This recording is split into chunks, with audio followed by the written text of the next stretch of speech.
In this video, which I'm dedicating to my friend Marla, I want to explain exactly what you need to do to get started losing weight on a low carb diet, or if you want to get into ketosis, really get into ketosis, stay in ketosis, and really burn the fat. I got started by reading a book by Mark Sisson called The 21 Day Reset. Now, when I read this book, my husband was gracious enough to go on this with me and help me in my journey, and he lost 40 pounds. But what's so important about reading this book in particular for me was ketosis wasn't anything that I didn't really know about yet. I had done some research and I knew a little bit about it. I tried to do the low carb diet or get into ketosis a few different times. And each time that I had done it, because I'd always been on that hamster wheel of get skinny quick mentality and mindset, always, looking for that next diet that's going to knock that weight off your body super fast, right? I had jumped right in every time, just dove right in. And I would be feeling like crap. Within a very short amount of time, I'd have headache and body ache and fatigue, and I'd be like, I feel like crap, like the keto flu, which I'm sure you've probably heard of. And then, you can't really, if you don't really know what you're doing, you can't really sustain that, right? You start to feel like, ugh, why even bother? Maybe I'll try the smoothie diet instead. This isn't working for me. And who wants to cut out fruits? They must be crazy. It was like, that's your mentality. So I've done it a few times, but this time was different because I kind of come around a little bit, and I had some health issues, and I thought, being on this hamster wheel isn't really doing me any favors, right? I'm not getting anywhere. I just feel like I'm wasting the years, because I would kind of flip through this notebook that I had, and I had where I would write down all the calories that I ate during a day, like record your food to make sure that you're not cheating or doing something you're not supposed to. So I kind of come across a couple of those notebooks when I was cleaning up, and I thought, seriously? Like, I think I weigh the exact same amount that I had, the year previous when I was trying to do this. So what the heck? That's when I had an aha moment and was like, well, maybe I should just throw out what I think I know and really get a book, somebody that knew enough to write a book about it, and let's really get some, information. So I did that. And then he said, in this book, he said, you need to baby step down into ketosis. You can't just jump right in. And the reason why is because, and he explained what's going on metabolically and why I felt like crap every time I would just jump right into, that's it, no more sugar. I'm done with sugar. I'm going to eat low carb, and I'm going to do this, and I'm going to do that. All my great ideas that last all about 20 seconds or 2 weeks if I'm lucky. But I started reading, and he said, the mitochondria in your cells cannot burn fat for fuel. They are not adapted for fat burning. That is the reason why you feel like crap.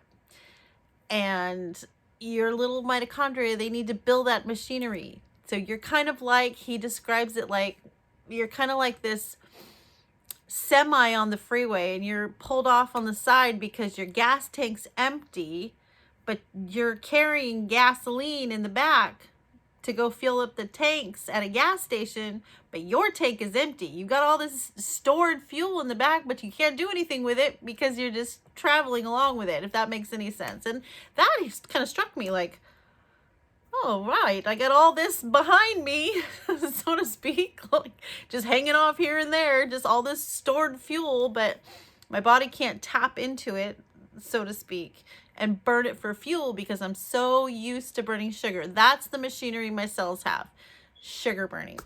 So when you baby step down into ketosis, you start to, cut down the amount of carbohydrates you eat every week.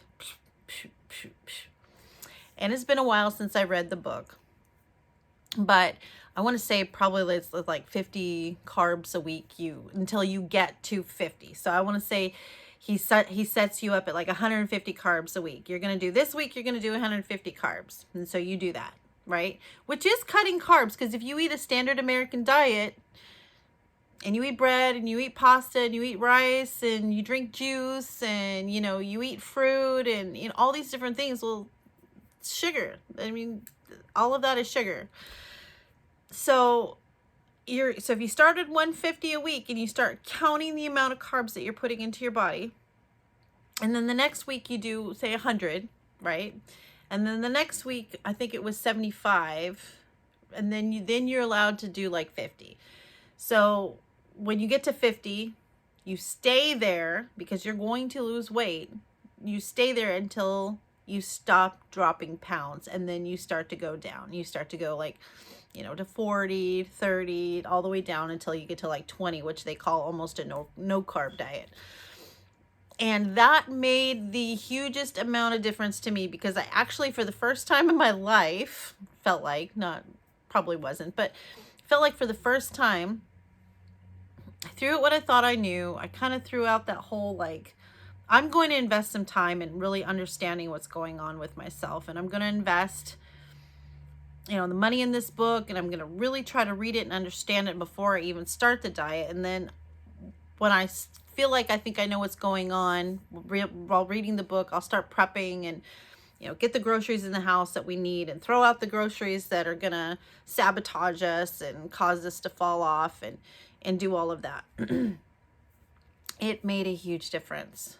For the first time, I was able to get into ketosis without feeling like literal shit beforehand. Got into ketosis. And for those of you who have never experienced ketosis, it's kind of hard to explain, but you can feel that your body is on a whole nother level as far as energy goes, because you will forget about food. You will get in what you refer to maybe as the zone, which, you know, just a place where you're just being productive and you're moving about without actually having to think about what you're doing, or, you know, you're just on a different level, and your brain, the way you think is so clear. And based on all the research that I've done, all them say that the brain runs beautifully on ketones. You just don't. And then when you do think about food, like me working in a bakery, you know, here I am, I'm pulling fresh hot bread out of the oven and hot chocolate chip cookies by the panful out of the oven. And it's just not even, it's just a job. It's just a job. I mean, even though I haven't eaten all day, it's not even tempting to me at all. That is when you have come to a place where you're like, whoa, did this state even exist before? Like, I didn't even know that you could do this. That is amazing when you have experienced that.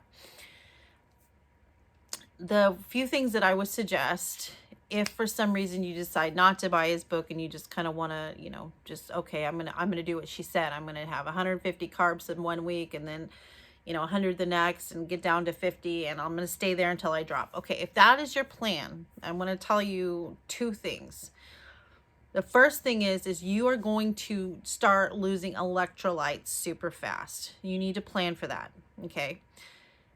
You will get, like, a friend of mine got a headache so bad that when I told her how to get rid of it, she brought me a $50 Starbucks card. She was like, oh my God, it went away immediately. Thank you so much. It's just, what it is you're losing electrolytes. You have inside each cell, you have a sodium potassium pump.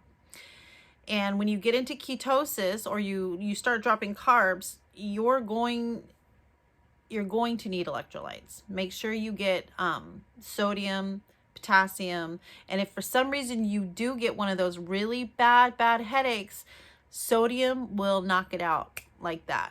Okay, either do some bone. I would suggest now doing some bone broth, chicken bone broth, with like a 1/4 teaspoon of pink Himalayan sea salt in it. That would be great. But if all you have, when I first started, all I had was, I didn't really know all this health stuff. I had those chicken bouillon cubes, which is like 99.9% salt. And I would throw that in a cup of hot water. And oh my gosh, it kept the headaches away. Something I do recommend though, that's been pretty cool that I've been researching lately, is there's a guy online. I can't remember his name, but he's the snake diet guy. He's kind of hard to listen to because he's so vulgar. And he starts out his videos by saying, "Hey, fatty." But honestly and truthfully, if you could see past the vulgarness, the guy is brilliant. And he has a recipe for what he calls snake juice. And it's to replace your electrolytes. It's apple cider vinegar, lemon juice. It's the no salt, and something else. But maybe get online, check him out. Just type in the snake diet, the fasting guy or whatever, and you'll see this little icon. It's like a fork with a snake wrapped around it, and you'll see this guy screaming, "Hey, fatty." But just get his recipe and use it if you need to, if you need electrolytes, or just buy an electrolyte powder. Just be careful of sugars and things. Anything with an os on it, even though it says no calorie, if it has os, like sucralose or whatever, those are just fancy words for your body's going to treat it like sugar, okay? Just be careful.